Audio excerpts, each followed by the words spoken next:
ધાનેરાની કારણ કે ધાનેરાની ચૂંટણીની અત્યારે ચર્ચા ખૂબ ચાલી રહી છે. આખરે કેમ નહીં, સીમાંકન કેમ બાકી રહી ગયા, પણ એના કરતા પણ મોટો વિરોધ વંટોળ છે કે ધાનેરાને બનાસકાંઠામાં રાખવામાં આવે, વાવ થરાદમાં નહીં. આજે ધાનેરા સજ્જડ બંધ રાખવામાં આવ્યું. એટલું જ નહીં, પૂર્વ ધારાસભ્ય મફતલાલ પુરોહિતે નામ લીધા વગર શંકર ચૌધરી ઉપર વરસ્યા હતા આરોપોનો ઝડી લગાવી દીધી હતી અને એની સાથે સાથે ધારાસભ્ય માવજી પટેલ દ્વારા પણ ગંભીર આરોપો લગાવવામાં આવ્યા.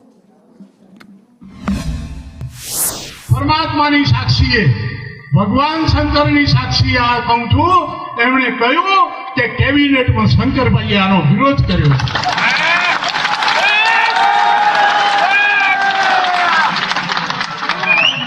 મારી આંખમાં આંસુ આવી ગયા, મારી આંખમાં આંસુ આવી ગયા. મેં કહ્યું શું કરું સાહેબ? તો કે ફરીથી જાઓ એમની પાસે. તમે હવે ધારાસભ્ય નથી, તમે જઈને એમની પાસેથી લેટર પેડ લાવો અને એમને આપો તો અમે એ ફાઇલ પાછી ખોલી શકીએ. હું ગયો, વાત કરી, લેટર પેડ લખી આપ્યો. પછી પાછો બીજા 7-8 દિવસ પછી પાછો ગયો અધિકારી, ત્યારે હસી ગયા અને એટલું જ કહ્યું લેટર પેડ તો આપે છે પણ ત્યાં વિરોધ કરે છે. હવે આ કામને તમે છોડી દો. કેટલી પીડા થઈ હશે મને. એ એમ કે છે કે ગુજરાત એક સર્વશ્રેષ્ઠ જિલ્લો બનાવી દીધો. ગુજરાતની પ્રજાને મૂળીએ ગોળ વળગાવે છે. કેટલા પરથી ભાઈને પૂછો, બીજા આપણા સમાજના લોકોને પૂછો, શું કર્યું છે એમણે, કેવા કાવા દાવા રમ્યા છે. મિત્રો, મને બહુ દુઃખ થાય છે. ઘણા લોકો એમ કે છે આ જાહેરાત થઈ ત્યારે એમને મળવું જોઈએ. સૌથી પહેલા મેં ફોન શંકરભાઈને કર્યો. મેં કહ્યું, શંકરભાઈ આ કેવો નિર્ણય, શા માટે આ કરો છો? એનાથી કોનું ભલું થવાનું છે? મહેરબાની કરો. તો કે હું તમને કોઈ મદદ નહીં કરી શકું અને તમે કોઈક ને કોઈક જોડાયેલા એના સાથે માણસો એમ કેમ પ્રકારે જુદી જુદી રીતે ભરમાવે. તમને થશે કે કેવી રીતે ભરમાવે. કોઈ કહે છે કે હા તાલુકો બનાવી દઈશ એટલે અમારી આઠવણી પતિ છે કે તમને પાણી આપી દઈશ. મારો ત્રિશીના કુળનો પટો છે તો કે તમને પાણી આપી દઈશ.